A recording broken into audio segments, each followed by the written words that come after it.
सत श्री अकाल।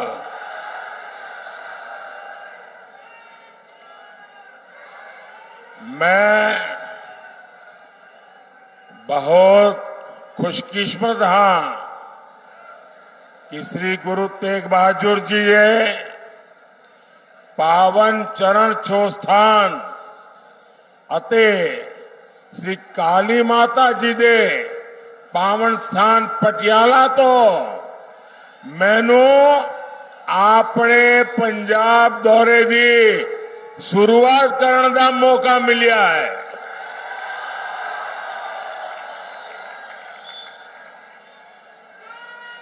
साथियों, भारतीय जनता पार्टी के कार्यकर्ता के रूप में मैंने पंजाब में बहुत समय बिताया है। यहां के खेतों में, खलिहानों में, सड़कों में खूब घूमा हूं। वो दिन मुझे बराबर याद रहते हैं कि साथियों के साथ बारादरी गार्डन में सुबह सुबह टहलना और जोड़ियां भाटिया चौक में साथियों से गप मारना, सारी पुरानी यादें। और मैं देख रहा हूं आज मुझे काफी पुराने साथियों के दर्शन करने का भी अवसर मिला है। जब भी मैं पंजाब आता हूं, पंजाब से ये स्नेह और बढ़ जाता है। साथियों, देश में 5 चरणों का चुनाव हो चुका है और जनता जनार्दन ने मोहर लगा दी है कि फिर एक बार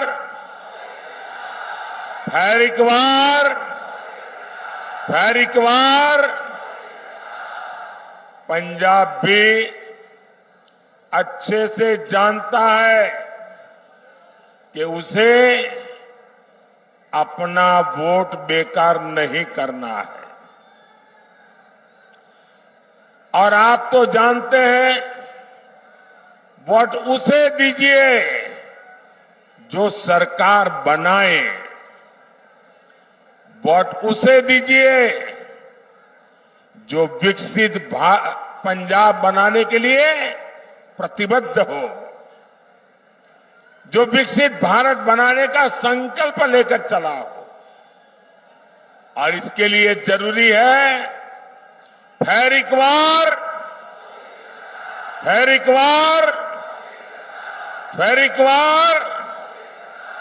भाइयों बहनों, 24 का ये चुनाव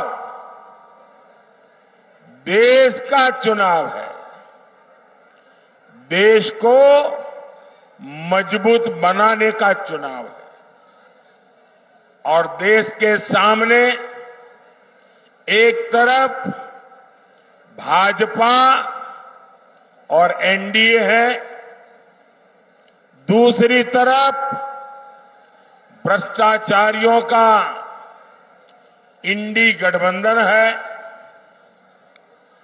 इंडी गठबंधन जिसके पास न नेता है न नियत है।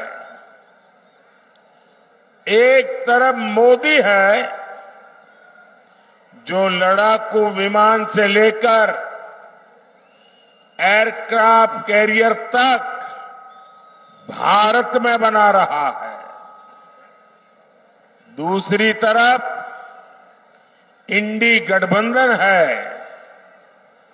जो लिखित रूप में कहता है कि हमारे परमाणु हथियारों तक को समाप्त कर देना चाहिए। आज बुद्ध पूर्णिमा है। आज ही के दिन, बुद्ध पूर्णिमा के दिन, भारत ने अणु विस्फोट करके अपनी ताकत का परिचय करवाया था। साथियों, एक तरफ आतंकवादियों को घर में घुसकर मारने का साहस, दूसरी तरफ इंडी वाले हैं जो आतंकवादियों के एनकाउंटर पर आंसू बहाते हैं। एक तरफ मोदी सरकार है जिसने 10 साल में 25 करोड़ लोगों को गरीबी से बाहर निकाला है। वहीं दूसरी तरफ इंडी गठबंधन है जो कहता है कि आपकी कमाई, आपके खेत खलिहान का आधा हिस्सा छीन लेगा। इंडी गठबंधन समाज को, देश को बांटना चाहता है, लेकिन मोदी भारत को विकसित भारत बनाना चाहता है।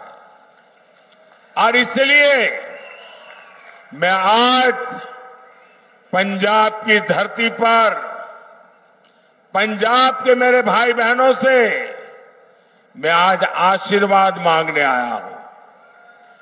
गुरुओं की भूमि पर सर झुका करके आशीर्वाद मांगने के लिए आया हूं।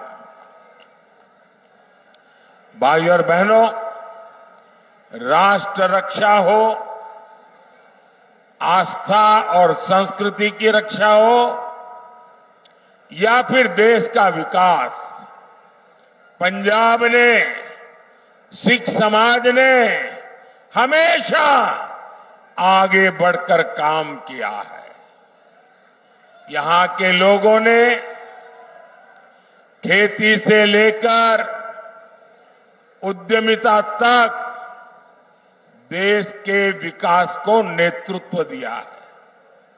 लेकिन साथियों, कट्टर भ्रष्टाचारियों ने पंजाब का क्या हाल बना दिया है। यहां से उद्योग कारोबार पलायन कर रहा है और ड्रग्स का, नशे का कारोबार फल फूल रहा है। यहां राज्य सरकार का हुक्म नहीं चलता। यहां रेत खनन mafia, drug mafia, shooter gang की मनमानी चलती है। पूरी सरकार कर्ज पर चल रही है। सारे मंत्री संतरी मौज कर रहे हैं और जो कागजी सीएम है उन्हें दिल्ली दरबार में हाजिरी लगाने से ही फुर्सत नहीं है। क्या ऐसे लोग पंजाब का विकास कर सकते हैं?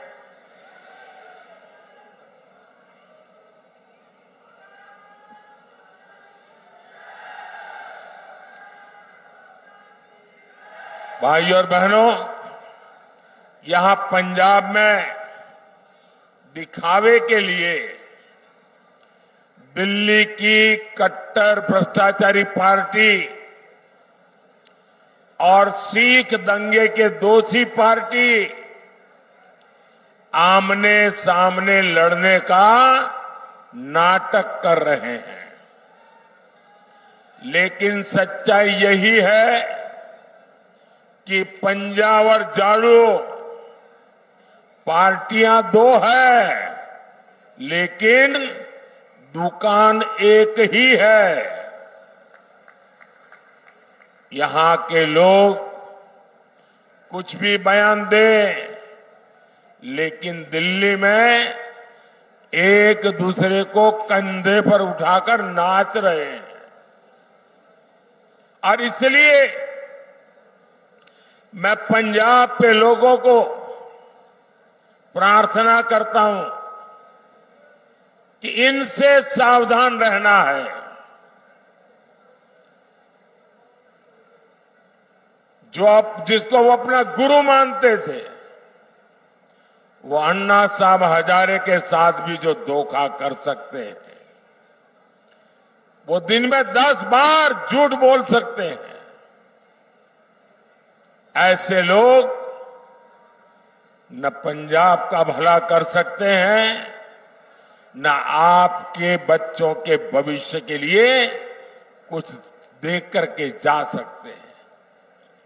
भाइयों और बहनों, इंडी गठबंधन को न विकास की परवाह है और न ही हमारी विरासत की चिंता। आजादी के बाद दूसरे दिन ही अयोध्या में राम मंदिर बन जाना चाहिए था, लेकिन कांग्रेस ने मंदिर का निर्माण रोका। अब जब मंदिर बन गया तो ये मंदिर को गालियां दे रहे हैं। आज दुनिया भर से श्रद्धालु अयोध्या पहुंच रहे हैं और उनका स्वागत महर्षि वाल्मीकि के नाम पर बना हवाई अड्डा करता है।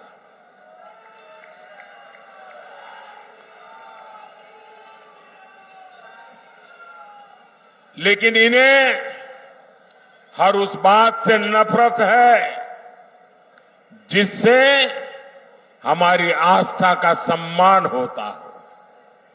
साथियों, ये इंडी गठबंधन वाले घोर सांप्रदायिक है,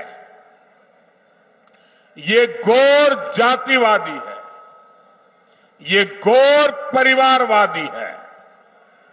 सत्ता के लिए ये किसी को भी धोखा दे सकते हैं। साथियों, यही कांग्रेस है जिसने सत्ता के लिए देश का बंटवारा किया और बंटवारा भी ऐसा किया कि 70 साल तक हमें करतारपुर साहिब को दूरबीन से दर्शन करने पड़ते थे और हर कोई इंसान अपमान महसूस करता है। मैं कांग्रेस वालों को कहता हूं कि जब बांग्लादेश की लड़ाई हुई, 90,000 से ज्यादा पाकिस्तान के सैनिक सरेंडर कर चुके थे। 90,000 से ज्यादा पाकिस्तानी सैनिक हमारे कब्जे में थे। हुकुम का पत्ता हमारे हाथ में था। और साथियों, मैं विश्वास से कहता हूं, अगर उस समय मोदी होता,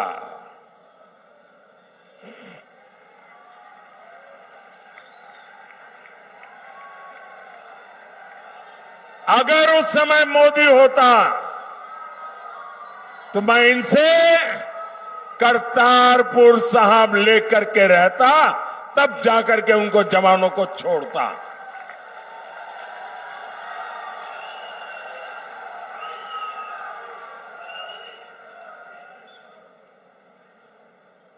वो तो नहीं कर पाए, लेकिन मुझसे जितनी सेवा हो सकी, क्योंकि गुरुओं की सेवा इससे बड़ा कोई धन भाग नहीं होता है। आज करतारपुर साहिब कॉरिडोर आपके सामने है। हमारे सभी श्रद्धालु गर्व के साथ वहां जाते हैं। साथियों, हमारी सरकार ने लंगर को टैक्स से मुक्त किया। ये पहले भी ये सरकारें कर सकती थी। पहले हरमंदिर साहब में विदेशों से भक्त चंदा नहीं दे पाते थे। बार बार यहां से मांग उठती थी। दिल्ली में बैठी हुई सरकारें सुनने को तैयार नहीं थी।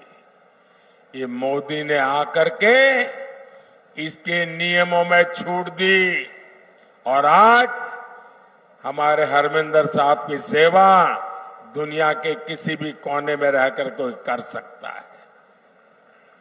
श्री फतेहगढ़ साहिब तो साहबजादे के शौर्य और शहादत का साक्षी रहा है।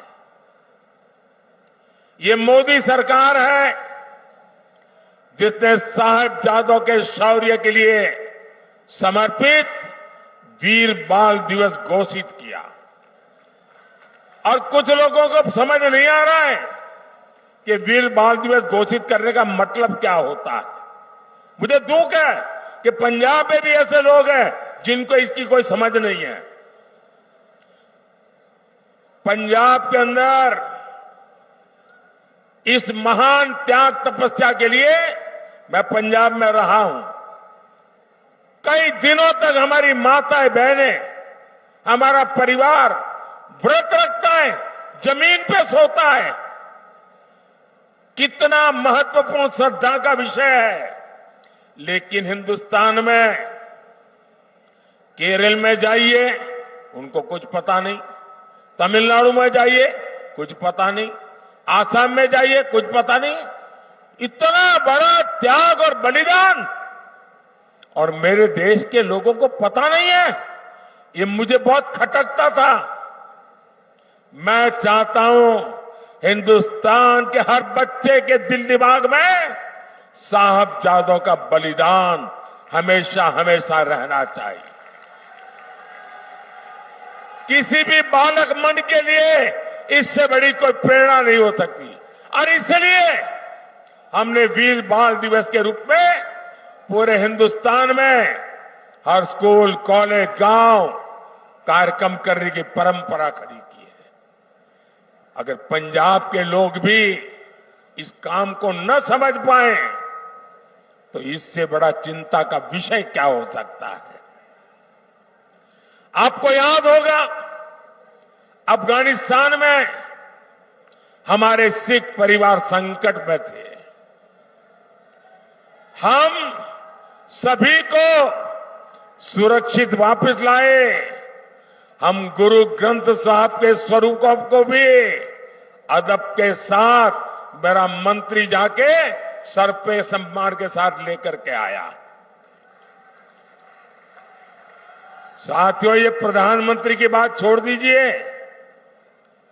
मेरा तो आपसे खून का नाता है। गुरु गोविंद सिंह जी के जो पहले पंच प्यारे थे उसमें मेरा एक द्वारिका का पंच प्यारों में था जी। मेरा आपसे खून का रिश्ता है। इतना ही नहीं, आज अगर जामनगर में जाएंगे तो वहां जो सबसे बड़ा अस्पताल है वो गुरु गोविंद सिंह जी के नाम पर है, जिस जामनगर जिले में द्वारिका पड़ता है। लेकिन आप तक ये सत्य पहुंचाया नहीं जाता है। आपको जानकर के खुशी होगी और कभी फुर्सत मिले तो लखपत जाके आना। गुरु नानक साहब वहां विश्राम किया था। वो गुरुद्वारा भूकंप के अंदर क्षतिग्रस्त हो गया, करीब करीब ध्वस्त हो गया। मैं मुख्यमंत्री था। मैंने कहा मुझे वैसा ही गुरुद्वारा बनाना है जो गुरु नानक देव जी के समय के साथ। अब मेरे पास उसके लिए बनाने वाले लोग नहीं थे। मैंने देश भर में खोजा, उसके लिए मैं मिट्टी लाया, उन आर्टिजन को लाया जो बना सकते थे।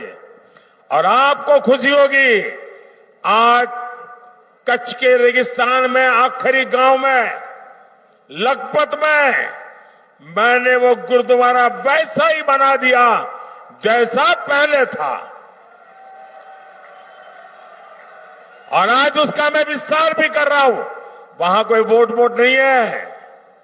ये वोट के लिए मोदी नहीं करता है, श्रद्धा है इसलिए कर रहा है। गुरुओं के त्याग बलिदान के प्रति ये सर झुकता है मोदी का, इसलिए कर रहा है।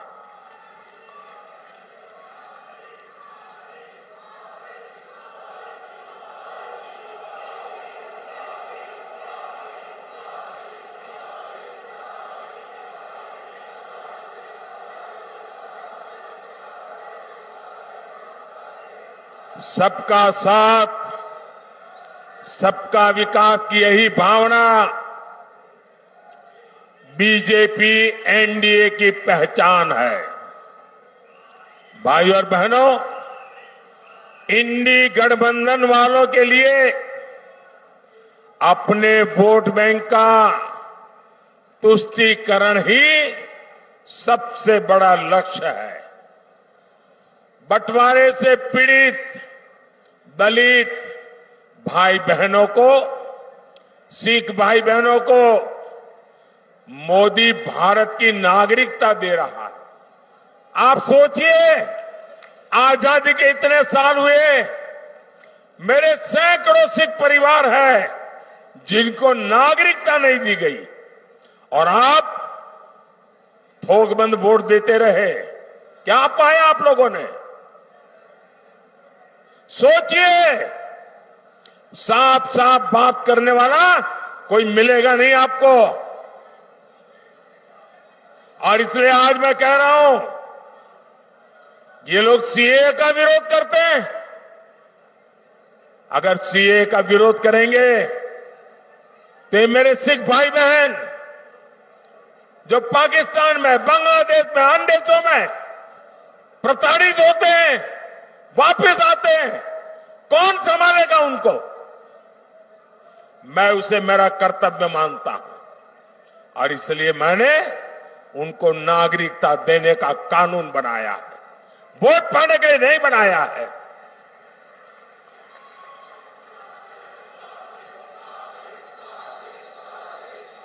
और ये इंडिया अलायंस वाले देख लीजिए, सीए के नाम पर दंगे कराए और ये आज भी कह रहे हैं कि वो वापस आएंगे तो सीए को खत्म कर देंगे।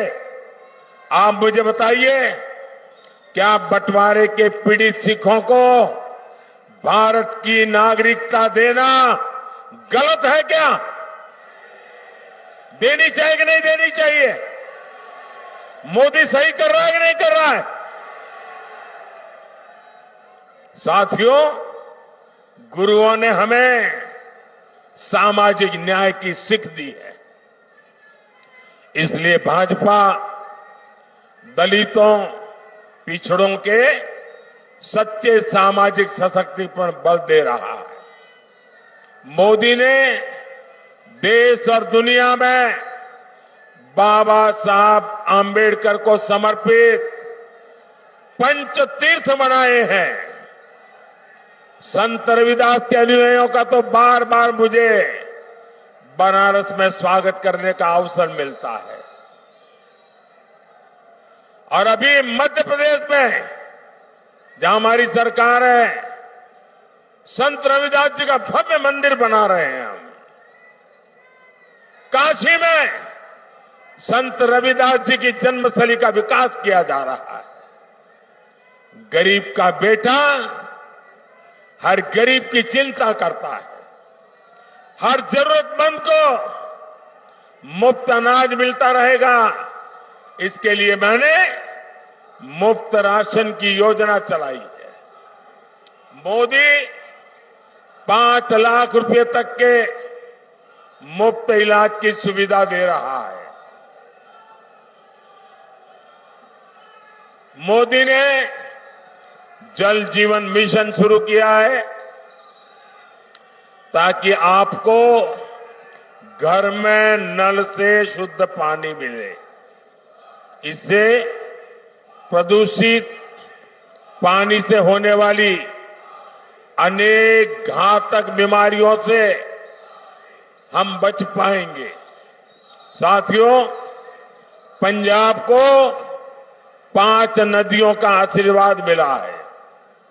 यहां के किसान मिट्टी से सोना पैदा करते हैं, लेकिन इंडिया वाले किसानों से भी झूठ बोलते हैं। इन्होंने किसानों से एक वायदा किया, पूरा नहीं किया है। ये भाजपा है जो किसान कल्याण को प्राथमिकता देती है। बीते 10 साल में पंजाब से गेहूं और धान की रिकॉर्ड खरीदी हुई है। 10 साल में हमने एमएसपी में 2.5 गुना वृद्धि की है। यहां पंजाब के हर किसान को पीएम किसान सम्मान निधि के करीब 30,000 रुपये, एक एक किसान को 30,000 रुपये मिल चुके हैं। केमिकल खेती से धरती मां को बचाने के लिए हमारी सरकार नेचुरल फार्मिंग पर जोर दे रही है। साथियों, भारत तभी विकसित होगा जब पटियाला जैसा हमारा सेंटर विकसित होंगे। आने वाले 5 साल में भारत एक बड़े मैन्युफैक्चरिंग हब बनने की तरफ आगे बढ़ रहा है। इसका सीधा लाभ पंजाब को और पटियाला जैसे शहरों को होने वाला है। हमने एजुकेशन सेक्टर को विदेशी संस्थानों के लिए खोल दिया। इससे विदेशी यूनिवर्सिटीज भी देश में कैंपस खोल रही है। इसका लाभ भी पटियाला जैसे एजुकेशन हब को होगा। ये तो स्पोर्ट्स का एक बड़ा सेंटर है। मोदी का संकल्प भारत को खेल महाशक्ति बनाने का है